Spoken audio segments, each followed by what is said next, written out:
Più di 6 veneti su 10 si sono recati alle urne per eleggere il nuovo presidente della regione, più della media italiana e in aumento rispetto alle stesse elezioni regionali del 2015. In termini statistici, l'affluenza alle 3 del pomeriggio nei 563 comuni del Veneto si è fermata per le elezioni regionali al 61,2%.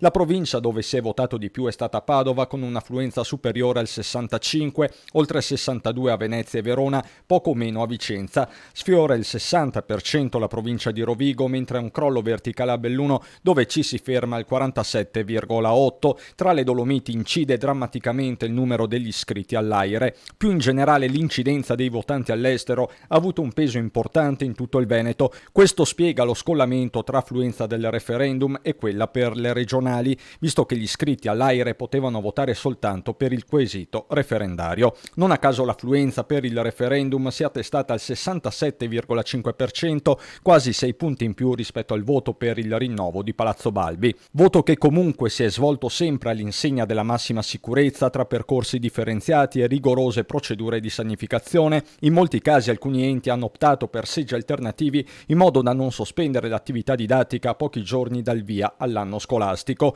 Qui a Zero Branco, per esempio, è stata allestita la palestra comunale. A dare indicazioni, come in altre parti del Veneto, è scesa in campo la protezione civile. Tutti educati, tutti che ringraziano, benissimo. E si è votato fino alla fine, in molti hanno approfittato del lunedì. Ieri eravamo via, perciò adesso ho aspettato la moglie per votare insieme, per venire assieme. L'ultimo momento, perché il lavoro mi ha dato questo tempo libero per poter votare. Comunque si vota in mascherina, ma si vota. Sì, si vota, sempre bisogna. Comunque e ovunque, sempre. Si vota sempre alla grande.